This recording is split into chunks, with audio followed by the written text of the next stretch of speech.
This story is based on real events. I'm 50 years old, and even now, when I'm signing an important contract or walking into a room where everyone stands up to greet me, there's this one silent second where I smell hot dust and old gasoline. It's fast, almost invisible. Nobody notices, but I do.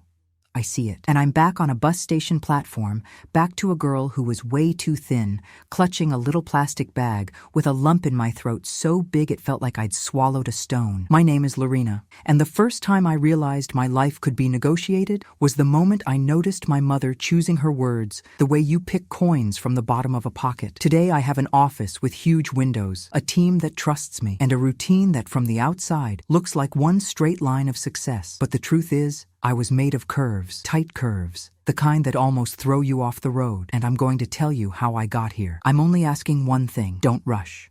My story doesn't happen all at once. It happens in layers, like those old wounds that, even healed, still ache when the weather changes. I was 8 years old when my mother sold me. I know how that sounds. It also took me years to say that sentence without feeling shame, like it was my fault, because a child always thinks there's something about them that explains being abandoned. If I were quieter, if I were prettier, if I caused less trouble, we invent reasons so we don't have to face the truth that adults can mess up badly.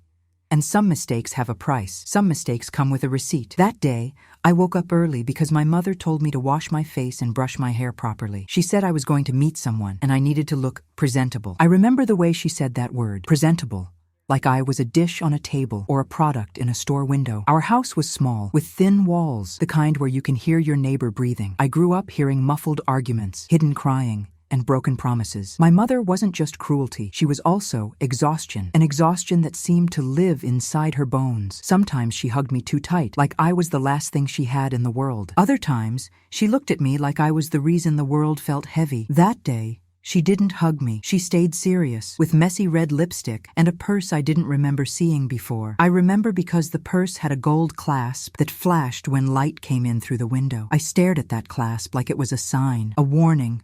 "Lorena," she said, "you're going to help Mommy." I asked how. I always asked how. Kids believe everything has an explanation, that everything can be sorted into a beginning, a middle, and an end. She answered, "You're going to stay a few days with a woman, a good woman. She'll give you food, clothes, that kind of thing. And you're going to behave." "And you're coming with me?" I asked.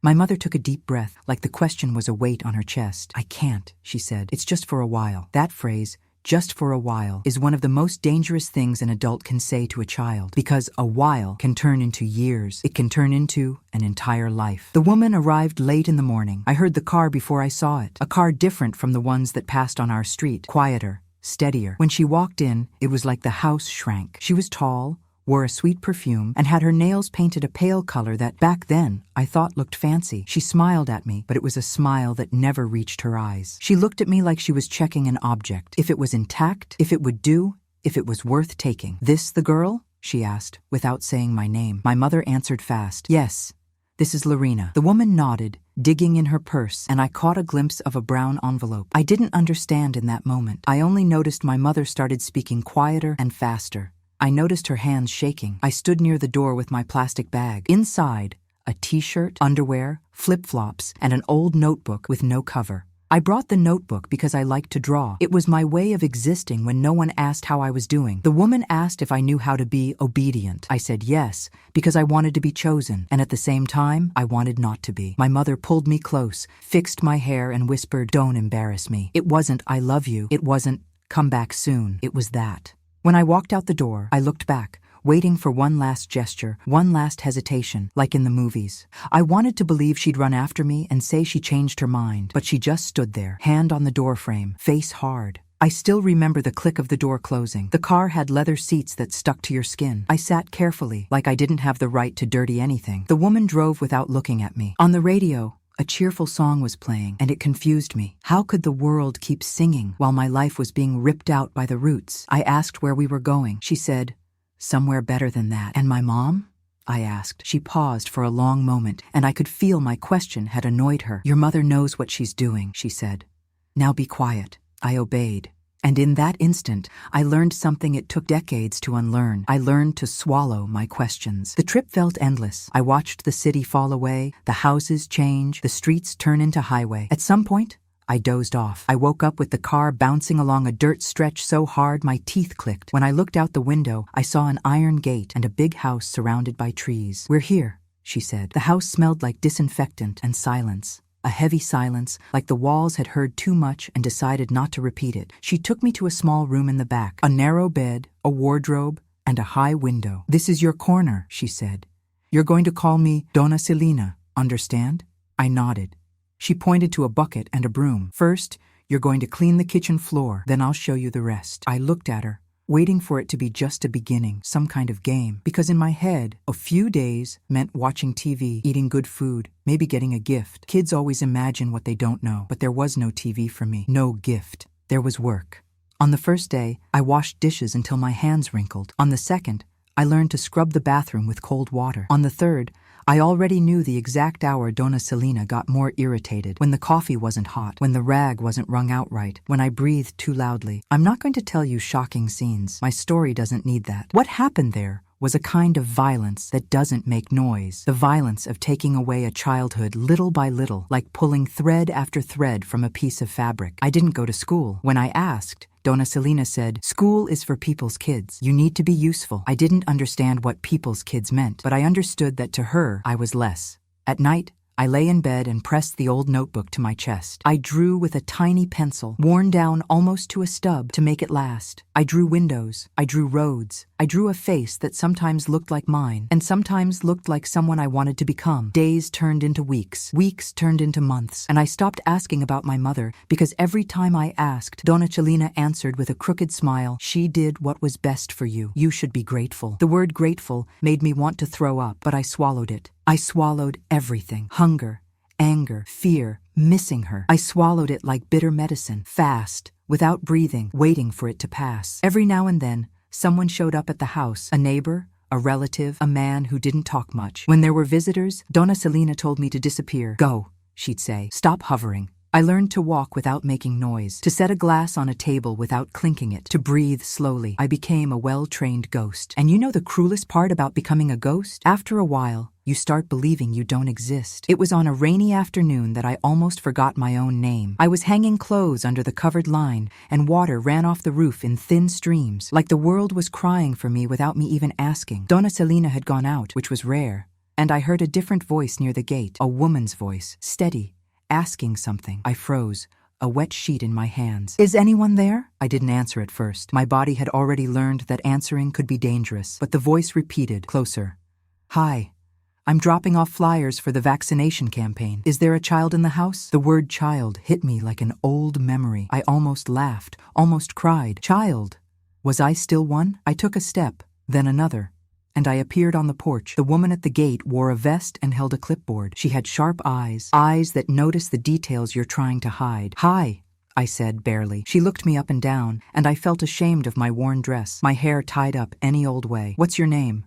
she asked. I hesitated. For a second, I swear, my name didn't come, like it had been erased from going so long without being said. "Lorena," I finally said, like I was retrieving something I'd lost. She repeated it. "Lorena.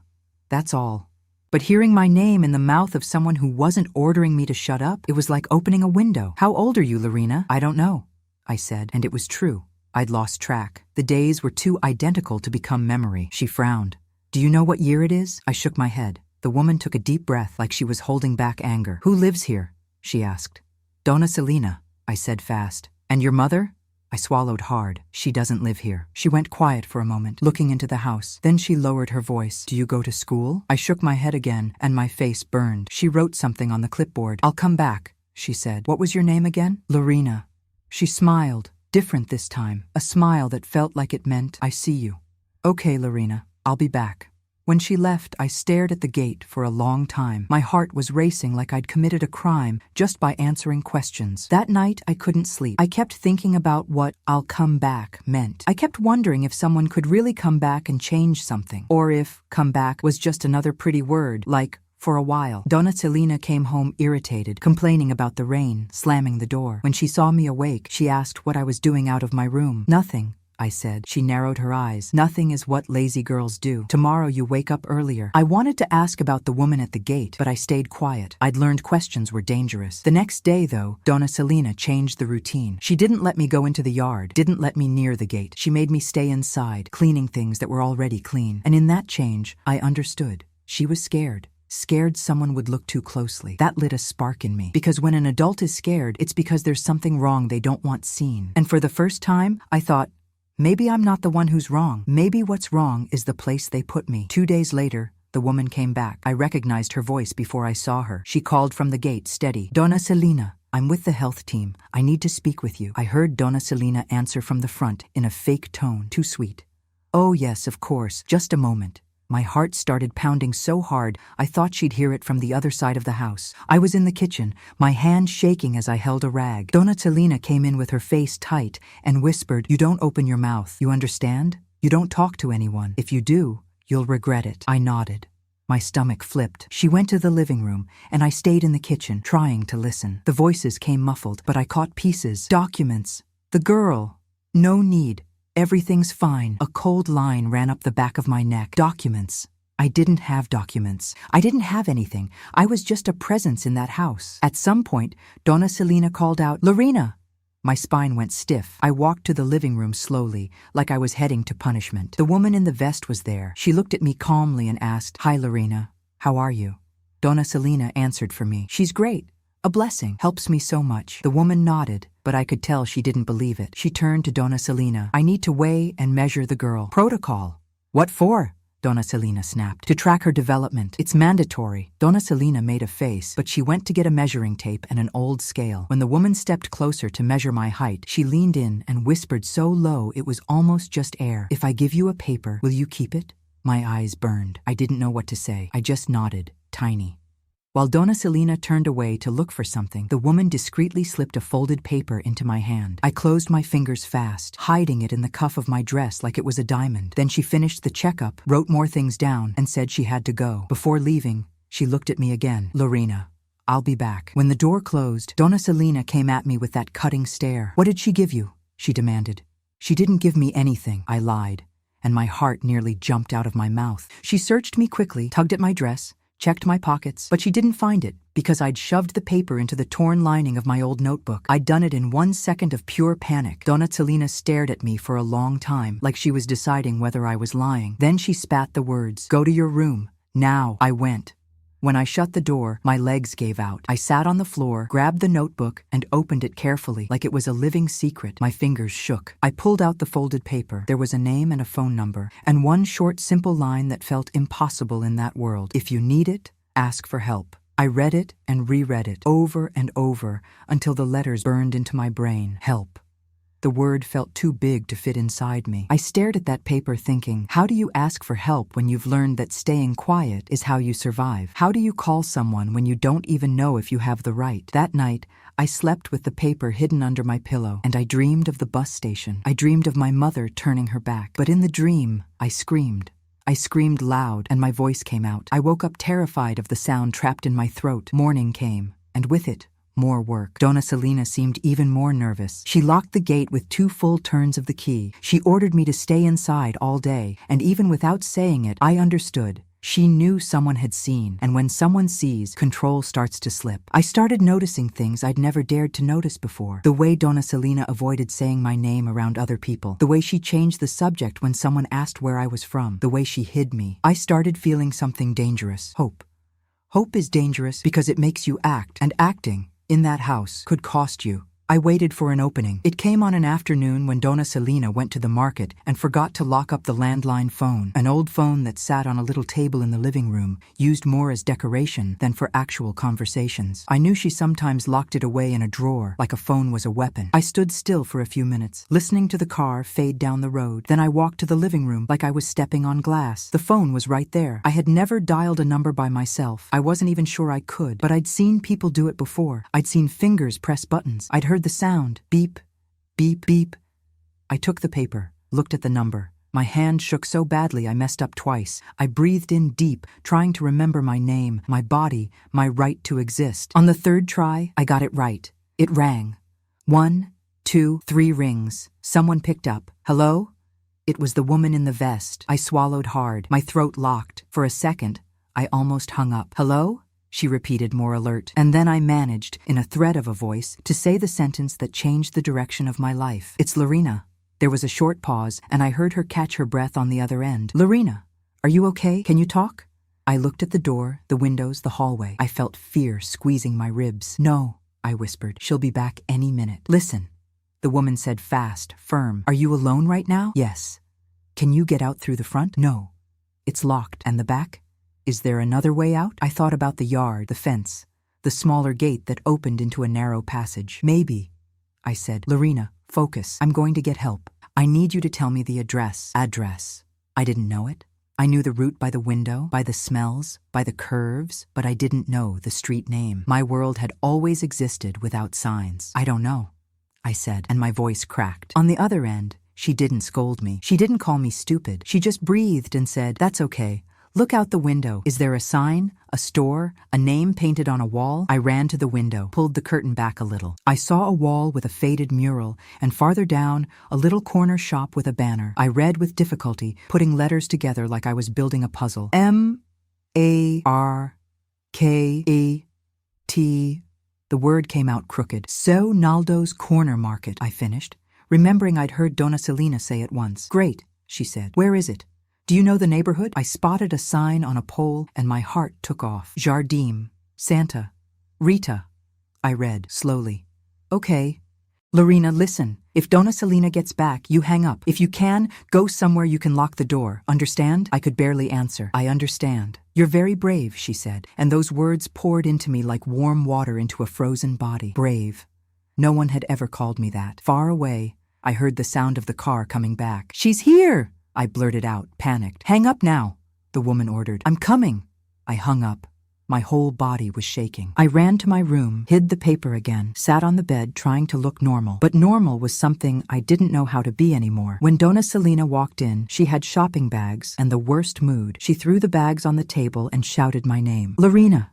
I went to the kitchen, pretending to be calm. Did you touch the phone? She asked, and I felt all the blood drain from my face. No, I said. She stared at me for what felt like forever. Then she let out a short laugh. You think I'm an idiot? I know when someone messes with my things. My heart was pounding so loud, I was sure she could hear it. She took a step toward me, and I backed up without even realizing. And right then, I heard a heavy pounding on the front gate. The kind of pounding that doesn't ask permission. Donna Selena froze. The pounding came again, harder, and a man's voice shouted from outside. Good afternoon, ma'am. Could you open up, please? My hands went ice cold. Donna Selena tried to pull herself together. She fixed her hair, straightened her blouse, and walked to the living room with stiff steps. Before opening, she turned to me and hissed, if you said anything, you're going to pay for it. I didn't answer. I couldn't. She opened the gate, and through the crack of the living room door, I saw a man in uniform, and beside him, the woman in the vest. She saw me immediately. And in that moment, even without anyone saying it out loud, I understood. The door that had slammed shut at that bus station years ago was starting to open again. And me, Lorena, for the first time since I was 8, I felt like maybe I could walk through. I didn't know what to do with my hands. When the gate opened and I saw the man in uniform beside the woman in the vest, my body stayed still. But inside, I was a storm. Donna Selena started talking before anyone even asked anything, like her voice could shove the truth farther away. Good afternoon. What is it? Did something happen? The man kept that professional tone, the kind that doesn't play along. Good afternoon, ma'am. We received a request to check on the situation of a minor in this residence. We need to talk. The woman in the vest, who, in my head, I'd started calling the woman who saw me, looked at me again. She didn't signal me. She didn't smile. She just looked at me steadily, like she was saying, I'm here. And in the strangest way, that was the first thing that gave me courage. Donna Selena gave a little short laugh. A minor? There's nothing like that here. This girl lives with me because her mother asked. It's a favor. You see how people make things up. The man asked, what is the child's full name? Donna Selena opened her mouth, and for a split second, she froze. I saw it. I saw the moment she realized she didn't know, or couldn't say, or had forgotten I was human enough to have a full name. Lorena, she said, like that was enough. Date of birth? Another pause. Oh, that. I don't remember right now, but everything's fine, sir. The girl is well taken care of. The man looked at the woman in the vest. May we come in? Donna Selena tried to block the doorway with her body. Polite. Too polite. But is that really necessary? The house is a mess. And then the woman in the vest spoke. Not louder, but with an authority that felt bigger than the whole house. It is. It was the first time I saw Donna Selena lose control without yelling. She hesitated, and that 1 second of hesitation was the crack reality slipped through. They walked in. The man asked to speak with me. Donna Selena answered for me. She's shy. The man repeated it, looking straight at me. I need to speak with her. My chest tightened. My first instinct was to look at Donna Selena, waiting for instructions, because that's how I'd been trained, to check her mood before I even breathed. But the woman in the vest stepped closer and said calmly, Lorena, come here with me, okay? And I went. Every step felt like betrayal. I thought that at any moment, Donna Selena would lunge and grab my arm, would say I couldn't, that I belonged to her. And deep inside, a part of me still believed that. That's what happens when someone repeats something to you long enough. She led me to the side area of the house, where Donna Selena's voice sounded farther away. The man stayed a few meters back, watching. Lorena, she said, and I felt that strange effect again, my name being spoken without a threat. My name is Regina. Regina. So she had a name. She was real, not just a promise. Can you tell me how long you've been living here? I swallowed hard. My mouth went dry. I don't know. Regina nodded, like that made sense. That's okay. Can you tell me if you go to school? I shook my head, and my eyes burned. No. Do you have documents? A birth certificate? Any papers? I shook my head again. Regina closed her eyes for a moment, like she was holding something back inside. Lorena, she said carefully, you're safe right now. I just need you to tell me the truth. Do you want to leave here? That question was like a light switching on in a dark room. I wanted to say yes with all the strength in the world, but I was also scared of yes, because saying yes meant admitting I was trapped, and I'd survived by pretending this was normal. I looked at the house, looked at the door. I knew Donna Selena was inside, listening for whatever she could hear, imagining the worst. I opened my mouth, and instead of beautiful words, only one broken breath came out. Yes, I want to. Regina touched my shoulder. It wasn't a hug. It wasn't a grip. Just a light, respectful touch, like someone asking permission to exist near you. Okay, she said. Then we're going to do this the right way. The man stepped closer and asked, she wants to go? Regina answered for me, firm. She does. And that was exactly when Donna Selena appeared in the doorway, screaming like her voice could drag the world back into place. This is absurd. She's my helper. Her mother left her here. I have witnesses. I can't explain what happens in a child's head when an adult screams like that. It's like your body shrinks again, like everything in you wants to fold in and apologize for existing. My legs went weak. Regina put herself between me and Donna Selena. Ma'am, she said, from now on, I'm the one speaking with the child. Sir, you're going to file the report. The man confirmed with a nod, already pulling out a notebook. Donna Selena tried to push forward, but he stepped in and blocked her. I don't remember every detail after that. I remember flashes. I remember Donna Selena talking fast, contradicting herself. I remember the man telling her to calm down. I remember Regina walking me to her car, opening the back door and telling me to get in. I sat down, and my vision went blurry. I was shaking. And somewhere deep in my irrational brain, I was still waiting for my mother to appear out of nowhere and say, I'm sorry, baby, I came to get you. But my mother didn't appear. The road back felt different, or maybe I was different. I looked out the window and felt like the world was too big for someone like me, like I'd spent years inside a box, and suddenly, someone had lifted the lid. Regina drove carefully, and every now and then she checked the rearview mirror, like she was making sure I was still there. Are you hungry? She asked. The question caught me off guard. I'd been hungry forever, but I didn't know if I was allowed to admit that. No, I lied. She didn't push. She just said, when we get there, you're going to eat, okay? I didn't know where we were going. I only knew I was going, and that alone already felt almost impossible. The place they took me wasn't a home like in the movies. Smiling family, cake on the table. It was a shelter, a simple building with a gate and a discreet sign. Inside, there were other kids. Some laughed loud. Some watched you like they didn't trust the world. Some looked like they were carrying an entire universe on their backs. When I walked in, I held my plastic bag like it was my ID. It was everything I had. An older woman came to welcome me. Her name was Marta. She said my name gently and took me into a small room. Lorena, I know you must be scared, she said. Here, nobody will hit you for asking questions. Here, you can speak. I didn't know how to do that. I didn't know how to speak the way people speak. I knew how to obey, lower my head, disappear. Speaking was another language. Marta handed me a plate of food, rice, beans, a piece of meat, and salad.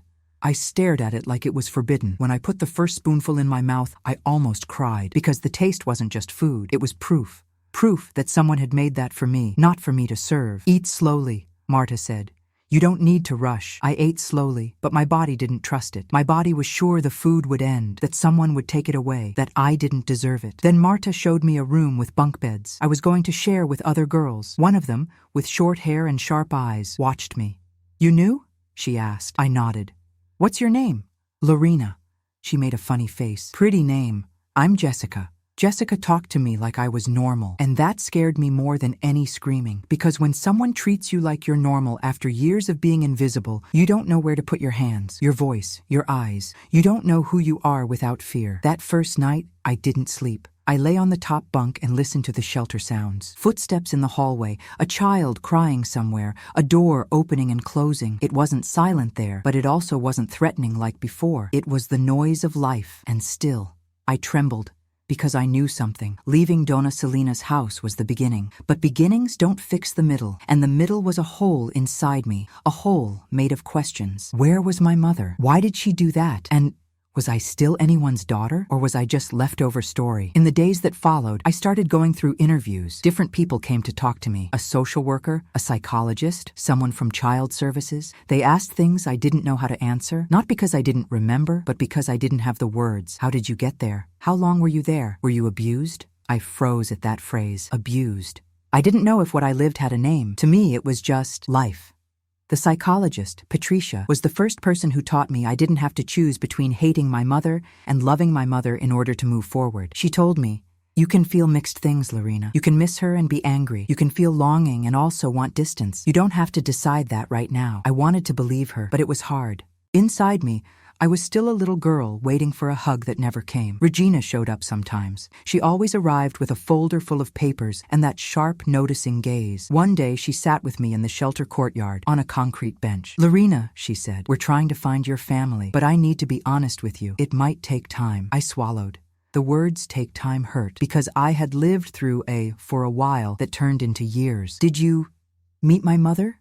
I asked. Regina stayed quiet for a beat. I didn't, she said, but we're going to look. I wanted to ask if my mother wanted to be found, but I didn't have the courage. Not long after that, something happened that in my child brain felt impossible. I was enrolled in school. I was afraid of school. I know that sounds weird to people who grew up thinking school was boring, but for me, school was a place full of things I didn't know, and I was ashamed of what I didn't know, because shame had become my second skin. On the first day, Marta walked me to the classroom and spoke to the teacher. Her name was Elaine. She had a calm voice, and when she saw me, she didn't make that pity face a lot of people make. She just said, "Hi, Lorena, welcome." She put me in a desk near the front. I wanted the back. I wanted to vanish, but I sat down and stared at the board like it was a wall I could never climb. When the teacher wrote a sentence, I went still. I recognized some letters, but I couldn't connect them. My throat tightened. She noticed. Instead of exposing me, she simply came closer and spoke softly. "You're going to go at your pace, okay? I'm going to help you." And that's how I started rebuilding my life, at a pace. I learned to read the way you learn to breathe again. At first, every word was a mountain. I sweated. I stuttered. I messed up. And I wanted to quit, because quitting was the fastest way to stop feeling ashamed. But Ms. Elaine had this patient kind of stubbornness. She gave me thin books with big letters. She let me take them back to the shelter. Jessica, the girl on the bottom bunk, sometimes helped me. "This right here is use," she'd say, pointing. "House. Have you ever had one?" Even if it was a fake one. I didn't answer. But I kept that line, because little by little, I started realizing my life didn't have to be only what they did to me. It could also be what I chose to do after that. And then came the moment I think of as the first click of the Lorena I am today. One day, the teacher asked us to write an essay. What do you want to be when you grow up? Everyone wrote quick answers. Doctor, athlete, singer, police officer. I stared at the blank page. I didn't know what I wanted to be. I only knew what I never wanted to be again. I didn't want to be an object. I didn't want to be invisible. I didn't want my life to depend on anyone's mood. I stared at the paper so long, Ms. Elaine came over. "Stuck?" she asked, smiling a little. I nodded. She grabbed a chair and sat beside me. "Lorena," she said, "you don't have to write the perfect job. Write something simple, a feeling. What do you want to feel when you grow up?" My eyes filled up. What did I want to feel? I thought about food on the table, clean sheets, being called by my name, being able to say no without fear. I wrote in crooked letters, slowly, like I was drawing an exit. "I want to be the owner of my life." When I finished, I looked at my teacher, expecting laughter, correction, something. She read it and went quiet for a moment. Then she pointed at the sentence and said, "This right here, Lorena, this is big. I didn't understand it right then, but the sentence stayed. I started studying with a hunger that wasn't just for food. It was hunger to understand. Hunger for words, for names, for the things I'd lived through. Hunger to understand how the world worked, the world that had swallowed me whole. At the shelter, some kids gave up. Others came and went. It was a place of passage, and that hurt, because I'd start caring about people, and then they'd disappear. Jessica was one of the first to leave, to live with an aunt. The night before she left, she put a hand on my shoulder and said, "Lorena, don't let anyone make you small. You've got eyes that are going far." I laughed awkwardly. "I can barely read." "So what?" she said. "I've seen people who read everything and understand nothing." When she left, I cried into my pillow, hidden, because I still cried in secret. I still thought crying was weakness, but with time, I learned crying is just your body washing out what wouldn't fit inside. Months later, Regina brought me news that made my heart feel like it was in my hands. "Lorena," she said, sitting with me and Marta in a room, "we found an old record that might be yours, but we still need confirmation. We're going to need you to remember a few things. Your mother's name, a last name, a place, any detail." I felt panic rise like a fever. I hadn't said my mother's name in a long time, like saying it would bring the whole abandonment back. I started, and my voice broke. Regina waited. "It's Nate," I finally said.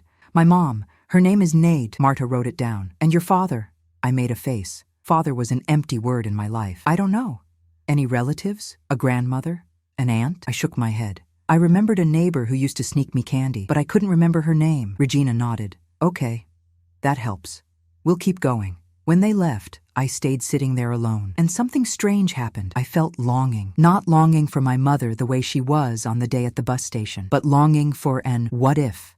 Longing for the mother she could have been. Longing for an imaginary lap, for a story that never happened. In therapy, Patricia told me, "Lorena, sometimes we miss a possibility, not a person." That made space inside me, because I realized I could build new possibilities, and I did.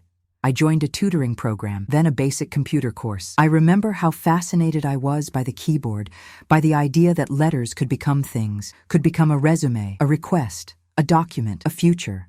I started helping in the school library. It was simple work, organizing books, logging checkouts, wiping shelves, but to me it was like being close to treasure. I'd run my hand over the covers and think, all of this fits inside a head. All of this could fit inside my head too. The librarian, Donna Sonia, noticed my hunger and handed me extra books. "This one's hard," she'd say. "But you like a challenge, don't you?" I did. I just didn't know yet that the biggest challenge would be me, because as much as I was moving forward, there was a part of me that stayed in Donna Selina's backyard, a part that shrank when someone raised their voice, a part that apologized before making a mistake, a part that believed love was always conditional. And that's when the next turn came. When I was about 12 years old, I say about because it took a long time to fix my official age, Marta called me in to talk. "Lorena," she said, "there's a family interested in taking you in. It's not formal adoption yet, it's foster care. They want to meet you." My stomach flipped. Family. That word could mean a hug, or it could mean a cage. I didn't know. "Do I have to go?" I asked, and my voice came out like I was asking permission just to breathe. "You're not obligated," Marta said. "But I think it could be good. They seem like serious people." I spent days thinking. Patricia helped me organize the fear. "You can go and observe," she said. "You don't have to hand your heart over at the door. You can go in carefully." On the day of the meeting, I put on the nicest clothes I had. My hands were sweating. I wanted to run. When the family arrived, I saw a couple and an older woman. The man was calm, spoke slowly. The woman had a shy smile, and the older lady looked like the kind of person who sees everything. They introduced themselves, Roberto and Lucia, and the older lady was Lucia's mother, Donna Ivone. "Hi, Lorena," Lucia said. "We brought a cake. I don't know if you like it." I stared at the cake like it was a trap, but it smelled good. And nobody told me to serve it. Nobody told me to disappear. Donna Ivone studied me for a second and asked, "Do you like reading?" Blinking, surprised, I said, "I do." She nodded, satisfied. "Then we're going to get along just fine." I didn't understand what she meant. I only felt, maybe for the first time, that someone was interested in me for who I was, not for what I could do. The process was gradual. First visits, then weekends, then the possibility of living with them. The first time I slept at their house, I couldn't close my eyes. The bed was too soft. The quiet was too peaceful. My body didn't trust peace. I got up in the middle of the night and went to the kitchen for water. Donna Ivone was there, sitting like she'd been waiting for me. "You don't sleep?" I whispered. She looked at me with a tenderness I wasn't used to receiving without having to pay for it. "I sleep very little," she said. "And you sleep scared." I froze. I tried to deny it, but I couldn't. She didn't force me. She just placed a mug of warm milk in front of me. "Drink," she said. And listen, here, nobody's going to yank you out of bed. If you wake up, you can come to the kitchen. You can exist. You can exist. That sentence turned like a key inside me. In the months that followed, I moved in with them. It wasn't magic. It wasn't perfect. I had survival habits, hiding food, apologizing for everything, doing things before anyone asked. And sometimes when Lucia raised her voice without realizing it, I'd flinch. But they were patient. Roberto taught me math at the living room table with pencil and paper, like it was the most normal thing in the world. Lucia took me to buy school supplies and let me choose. And Donna Yvonne taught me something that sounds simple, but changed everything. She taught me to say no without guilt. The first time was when she saw me washing dishes after dinner, too fast, almost desperate. "Lorena," she said, "stop." I stopped, terrified. "You don't have to wash," she said. "Tonight is my turn." "But I know you can," she cut in, firm. "But I'm not asking if you can. I'm telling you that you don't have to." I didn't know what to do, hands full of soap. She took the sponge from my hand calmly. "Go sit," she ordered, and then added, "This is care. Learn how to receive it." Learning to receive was one of the hardest things I've ever done, because receiving, to me, felt like debt, and I was terrified of debt. Still, I stayed. I grew.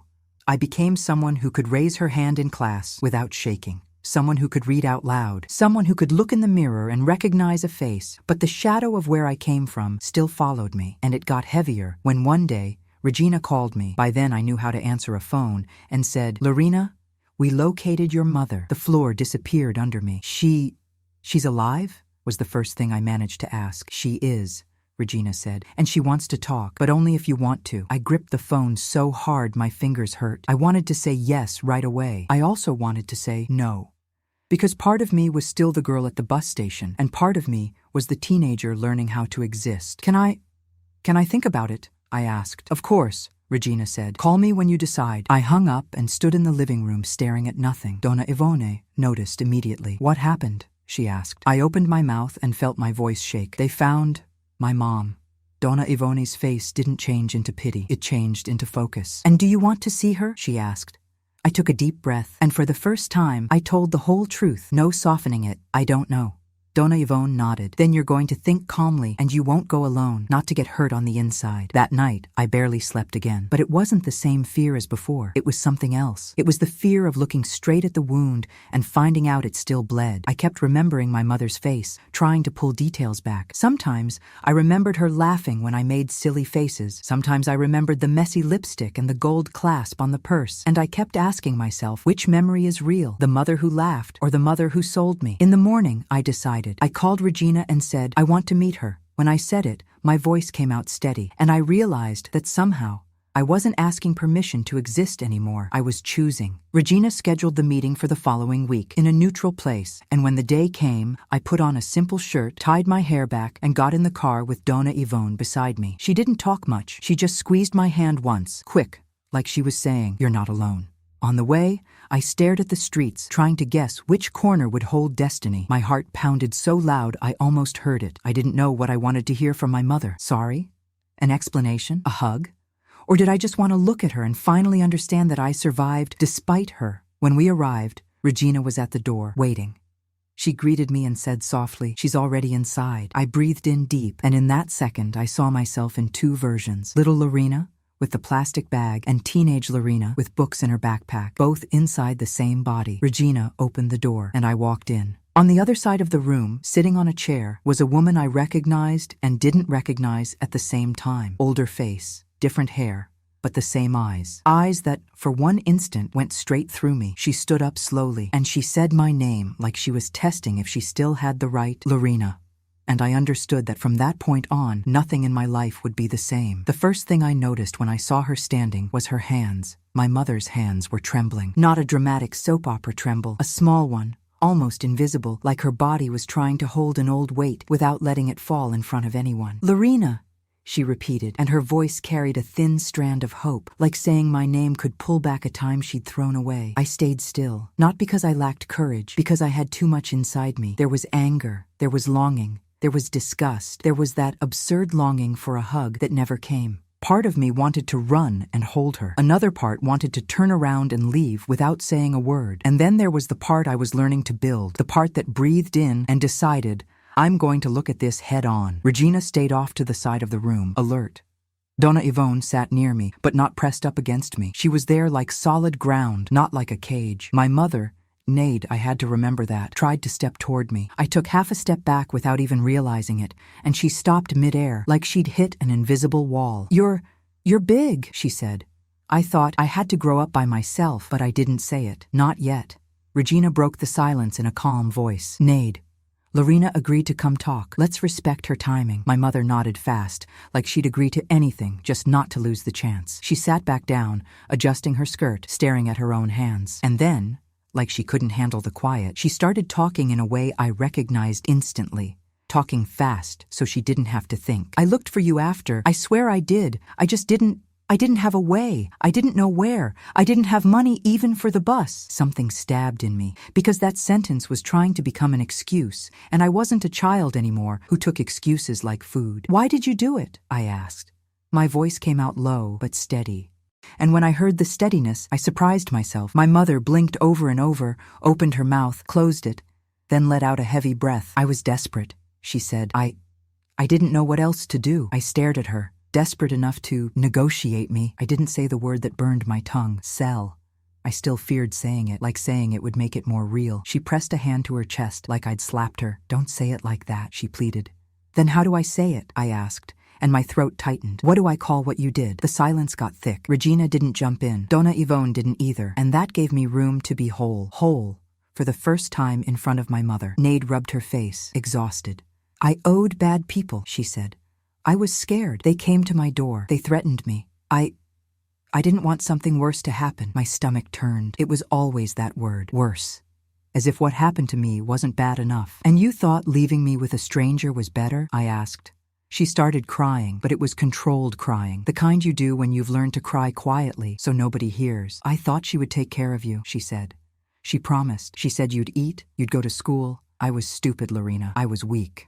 I heard those words, and for a second, a dangerous compassion tried to grow in me because I knew the smell of weakness. I knew the panic of not knowing what to do. I knew the kind of desperation that makes you accept anything. But then I remembered my cracked hands from cold water. I remembered going to sleep hungry. I remembered my name almost disappearing, and compassion turned into something else. Hard clarity. Did you come back for me? I asked. She looked down. I tried, I swear. But when I went back, she had moved. I couldn't find her. How long did you look? I asked, and I felt tears rise. She didn't answer, and the silence answered for her. I breathed in deep. My chest hurt like there was a hand squeezing from the inside. I was there for years, I said, each word coming out like I was ripping something out of myself. I was a child. I didn't go to school. I worked.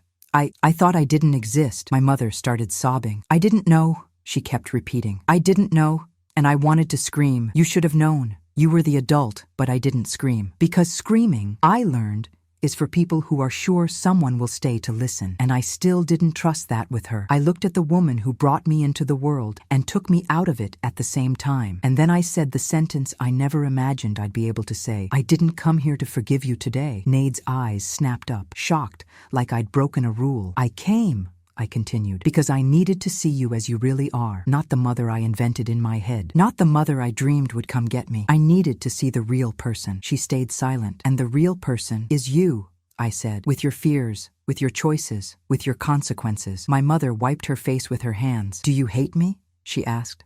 That question always shows up, because the person who did wrong wants one simple sentence to organize their guilt. Hate or don't hate. Forgive or don't forgive. And life isn't like that. So I gave the hardest truth. I feel mixed things. She closed her eyes, like that was worse than a yes. I leaned forward a little. I'm going to tell you something important, I said. I survived. And I didn't survive because you saved me. I survived despite you. Her face twisted. I felt my tears falling, and I didn't wipe them away. I let them fall. I let my crying be public for the first time. Do you have another family? She asked in a whisper. I thought of Roberto, Lucia, and Donna Yvonne, thought of Marta at the shelter, thought of Miss Elaine, thought of Regina. I have people, I said. People who helped me when I needed it, people who gave me what you didn't. Nade nodded slowly, and in that nod, I saw something that looked like real regret, not the kind that asks for applause, a tired regret that knows there's no easy fix. I wanted, she started. I lifted my hand, not to silence her out of cruelty, but to set a boundary. I don't know what happens after today, I said. but I'm not going to let you enter my life however you want. If I ever come looking for you one day, it'll be because I chose to, not because you have a right." She swallowed hard. "I understand," she said, and for the first time, I felt like she really understood. Regina stepped closer, careful. "Lorena, do you want to end for today?" she asked. I looked at my mother. She seemed smaller than I remembered, and that felt strange, because for years she'd been a monster in my head. Not a movie monster, but an absence monster. And now she was just a broken woman. I didn't feel victory. I felt grief. "Yes," I said. My mother stood up slowly. She took one step, like she wanted to touch me, then stopped halfway. Can I ask you something?" she said. I didn't answer right away. She swallowed. "Don't let this world make you hard," she said, her voice failing.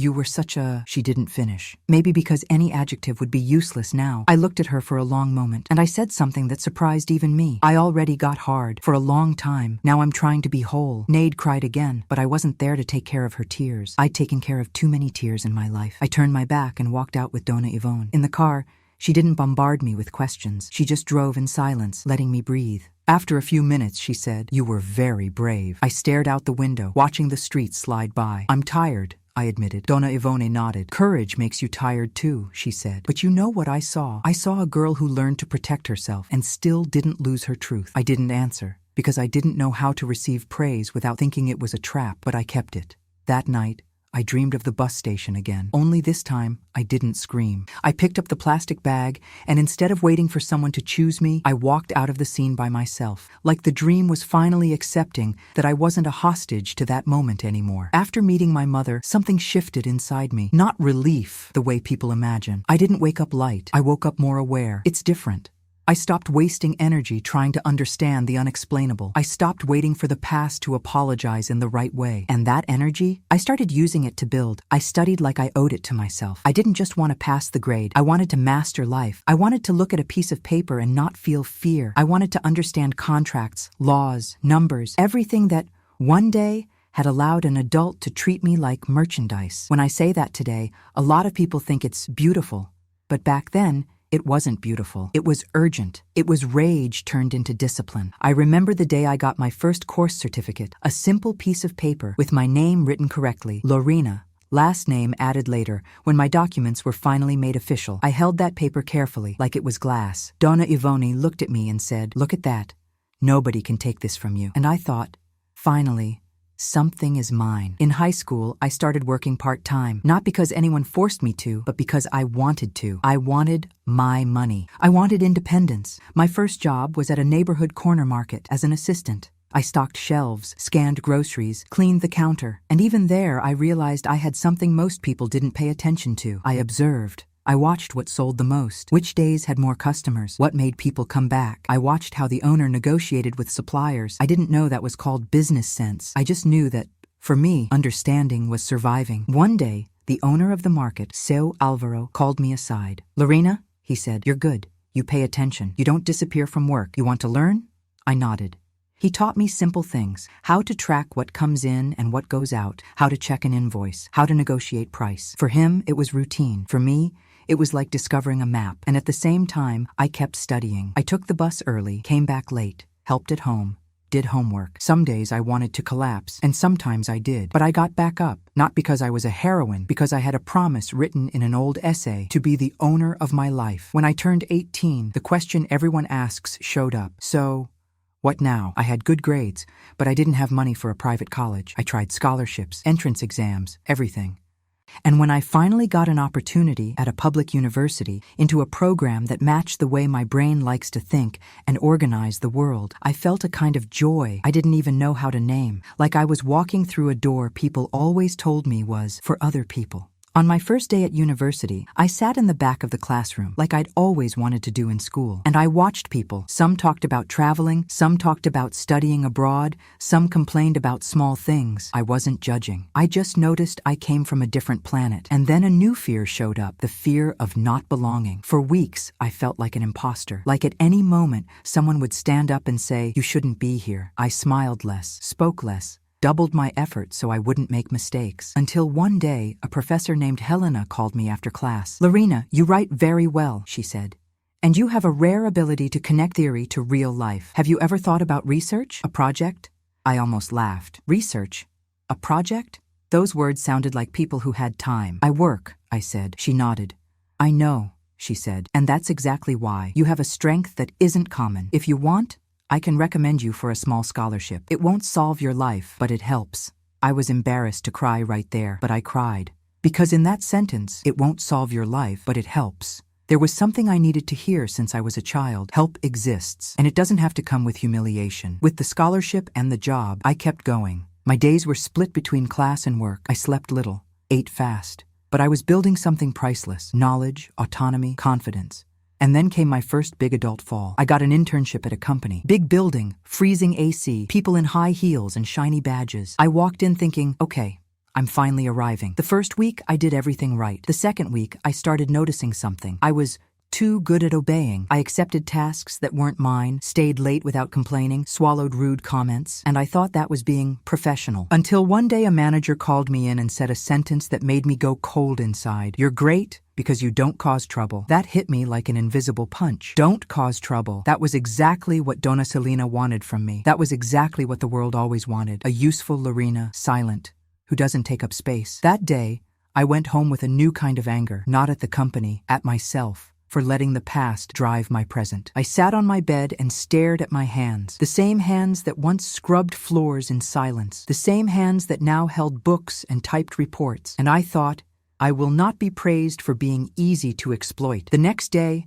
I started practicing something simple and revolutionary. I started speaking, not arguing, not fighting, speaking clearly. This deadline is possible if we reorganize. This task isn't part of what we agreed on, but I can help if we adjust. I need to understand the goal before I execute. The first times were awful. My throat closed. My heart raced. I sweated like I was committing a crime. But something happened. The world didn't end. And when the world doesn't end, you learn the fear was an old prison, not a law of nature. I started growing fast, not because I was better than everyone, but because I was relentless. I was hungry for competence. And unlike a lot of people, I couldn't afford to depend on luck. After graduating, I got a steady job in an administrative role, then moved into something more strategic. I liked processes, organization, finding solutions where nobody was looking. I liked staring at a problem and thinking, where is this leaking? And that's where I found my calling. I was good at building paths. I won't pretend it was easy. There were days I wanted to quit, days I felt small again, especially when someone made a joke about people who came from nowhere. Days I thought, maybe I really did come from nowhere. But then I'd remember, I came from me, and that's something. The shift that started taking me toward real success came in a simple moment, almost silly. An important client at a company I worked for complained about a massive delay. Everyone panicked, people running, blaming departments, tossing responsibility around, and I stayed quiet, watching. I asked to see the data, asked to see emails, asked to see the timeline. In 2 hours, I found the bottleneck. It wasn't lack of effort. It was a badly designed process, broken communication, people repeating work without realizing it. I presented a simple solution with clear steps. The delay dropped, the client calmed down, and a director who barely knew my name called me into his office. Did you put this together? He asked. I did, I said, with the steady voice I was learning how to build. He looked at me for a moment and said, "You've got a leader's mind." I walked out of that office wanting to laugh and cry at the same time, because leadership, to me, was always a word that belonged to other people. And that day, someone pointed and said, "It can be you." That's when I started understanding that my past, pain, survival, constant observation, had given me skills that, used the right way, turned into strength. I don't romanticize it. I don't thank suffering. I don't say, it was good that it happened. It wasn't. But I will tell you a truth I learned the hard way. If I survived the worst kind of abandonment, I could survive the fear of trying. So I tried. I started saving money, started studying management on my own, took courses, read books, made connections. I didn't have an inheritance. I didn't have a powerful sponsor. I had a stubbornness that felt like an engine. And one random night, sitting at the kitchen table, I wrote in a notebook, not that old childhood notebook, but a new one I bought with my own money. One sentence I repeated like a mantra. I'm not going to ask permission to win. I didn't know how yet. I didn't know how much it would hurt. I didn't know how many doors would slam, but I knew I was going. And that's where this story starts getting closer to the 50-year-old Lorena you picture, the successful woman, the woman who walks into a room room and doesn't shrink, the woman who signs her name like she's signing a victory. But before that, I had to do the scariest thing of all. I had to bet on myself. I remember the exact day I decided I wasn't going to keep trying to fit. It was a normal Tuesday, one of those days nobody takes pictures of. I was on the bus coming home from work, backpack heavy, head even heavier. I looked around and saw people with the same exhausted face, the same look of someone always chasing a tiny piece of ground, and I thought,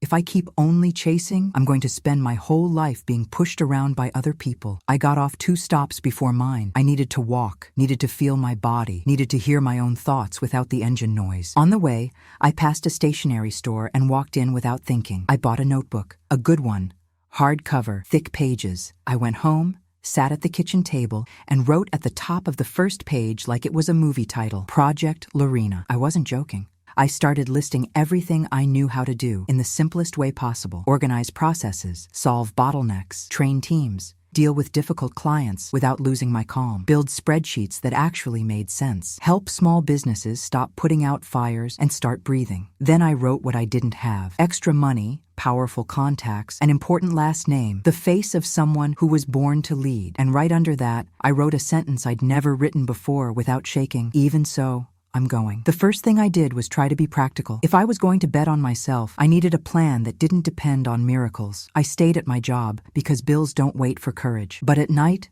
I studied.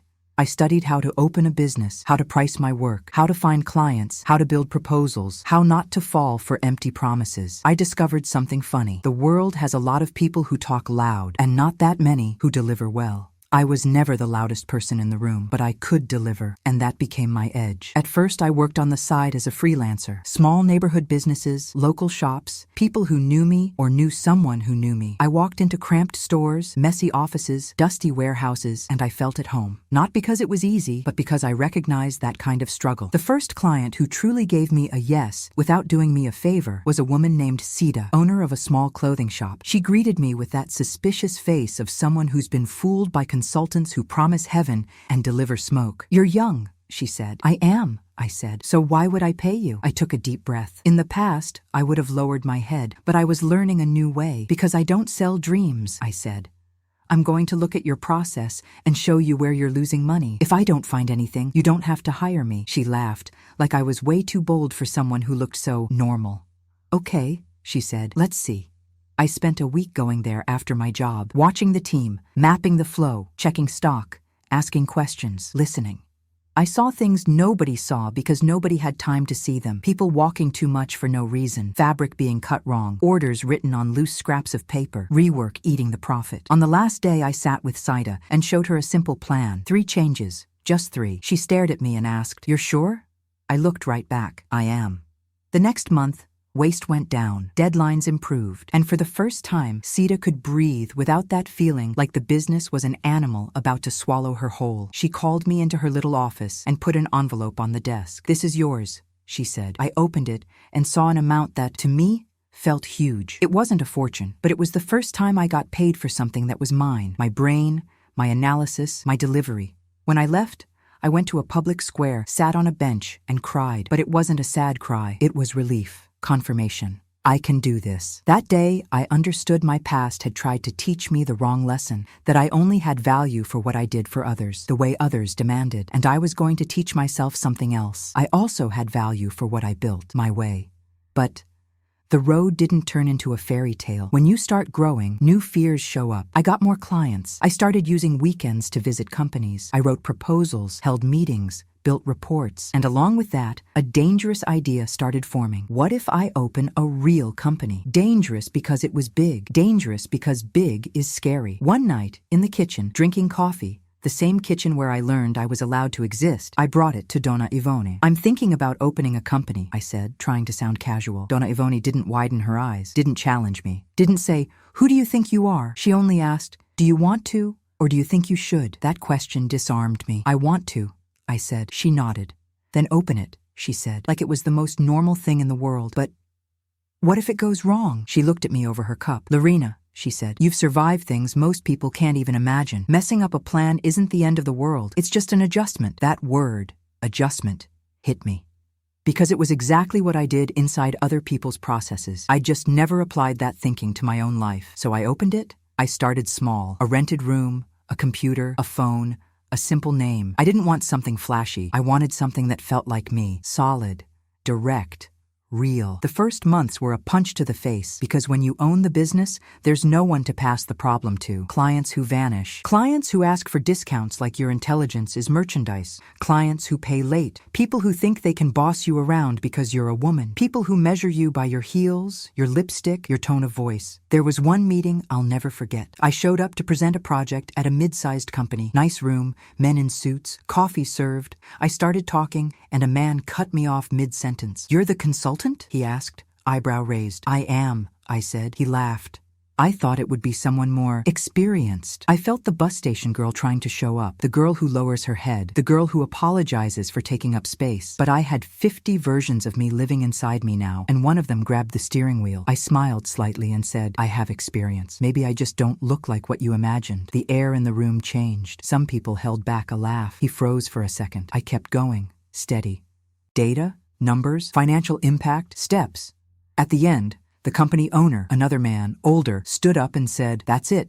Let's do it." What I learned there wasn't just getting back on top. It was something bigger. I didn't need to convince people who didn't want to respect me. I needed to deliver for the people who were willing to see. Still, there were falls. There was a year I almost went under. I accepted too many projects because I was scared to say no. An old fear, disguised as ambition. I worked late, slept little, ate badly. I started getting irritated, explosive. And that scared me because I remembered my mother's tired face and I was terrified of becoming someone who takes their emptiness out on the world. One night, I was alone in the office, staring at spreadsheets, heart beating weird. I wasn't okay, and I thought, I'm repeating a pattern. I'm trying to prove I deserve to exist by working until I destroy myself. That's when I closed my laptop and made a simple promise. I'm not going to build my success the same way they tried to break me. The next day, I restructured everything. Fewer projects, higher prices, real contracts, internal processes. I hired help, learned to delegate, learned to rest without guilt. And that's when,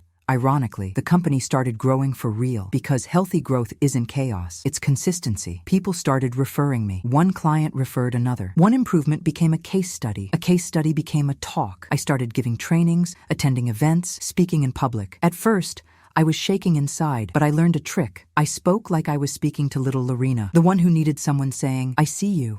I spoke with truth. I didn't try to sound perfect. I explained clearly. I told stories of processes that turned into turning points, and people listened. Years later, there was a day I walked into an auditorium and saw hundreds of people sitting there waiting for me to speak. When I stepped onto the stage, the light hit my face, and I felt that silent second again, when the smell of dust and gasoline comes back. Bus station. I breathed, looked at the crowd, and thought, none of them know, but I came from a place where I almost forgot my own name. I started my talk and, without dramatizing, I said something that became my signature. Every business has a bottleneck. Every life does too. The difference is, in life, we learn to call it destiny, but a lot of times, it's just a badly designed process. People laughed, and for the first time, I felt like I wasn't only a survivor, I was an author. With time, my company stopped being Lorena who helps small businesses and became a reference in organization and sustainable growth. I signed big contracts, built a team, created an internal culture, and everyone knew one rule. Here, nobody is invisible. I called people by name. I asked how they were doing. I respected schedules. I valued the work. I didn't want to be anyone's Donna Selena, not even the elegant version. And you know what was one of the most unexpected parts of my success? It forced me to look at a piece of my story I'd tried to lock in a drawer. My mother. Over the years, she tried to reach me a few times. Letters, messages, people sending word through someone else. I never answered on impulse. I always remembered what I told her in that first meeting. If I ever get close, it'll be by choice. When I was in my early 30s, I agreed to see her again. Not out of guilt, not out of blind longing, out of maturity, out of boundaries. She was older, smaller, spoke softer. That desperate rush was gone. "I followed you from a distance," she said. "I heard you made it." I didn't feel proud about that. I felt a strange emptiness, like she arrived late at a station where the train had already passed. "I made it," I said. "But it wasn't a gift. It was work. It was people who helped me. It was choice," she cried. "I think about that day every day," she confessed. I held my coffee cup calmly. I didn't want my emotions to drive the conversation. "I think about it too," I said, "but I don't live there anymore." She nodded. "I want to ask your forgiveness," she said. And right then, I understood something. Forgiveness isn't erasing. Sometimes forgiveness is simply stopping the bleeding. I didn't say, "It's okay," because it wasn't. It never was. I said the most honest sentence I had. "I accept your apology, but it doesn't change what happened." She cried in silence, and I let her. Not out of cruelty, out of responsibility. Everyone carries what they did. I didn't become her best friend. I didn't become a soap opera daughter. I became someone who ended the war inside her chest, and that made space for something else to be born. Purpose. When my company stabilized, when I stopped living in survival mode, I started thinking about what I could do with my reach. I created a social project connected to my work, training and job placement for women in vulnerable situations. I didn't want to save anyone. I hate the savior idea. I wanted to open doors, teach the map, offer tools, because I remember the folded paper Regina put in my hand when I was a child. If you need it, ask for help. Today, for a lot of people, I'm the person who answers when someone asks. I became a mentor. I became a network. I became a bridge. And there's nothing more symbolic than that. Me, the one who was taken down a road with no choice, now helping other people choose their road. Now, I'm back to 50-year-old Lorena. Today, when I walk into my office, I have a shelf with objects most people don't understand. I have a photo with Donna Yvonne, already very old, smiling. I have a mug my team gave me with a silly phrase. I have my first certificate. I have a notebook. Not the childhood one, I couldn't keep that, but a similar one, hardcover, where I wrote Project Lorena. And I have a folded plastic bag kept inside a box. Yes, a plastic bag. A lot of people would think, why keep that? I keep it because I don't want to forget where I came from, not because of trauma, because of truth. I don't keep it to feel pain. I keep it to remember I survived something that could have erased me, and still, I chose to exist. Sometimes, when I'm about to make a big decision, open a new branch, hire a lot of people, invest a lot, I take that plastic bag out and place it on my desk for a few seconds, and I think about the 8-year-old girl. I think, Lorena, I didn't abandon you, because that's the difference. The world may have abandoned you. Someone may have traded you for anything. But there comes a moment when you decide, I'm not going to abandon myself too. And I know maybe you're hearing this story and thinking of some part of your life where you felt small, invisible, disposable. Maybe not the same as my story. Every pain has its size, but with the same taste, the taste of not being seen. So I'm going to tell you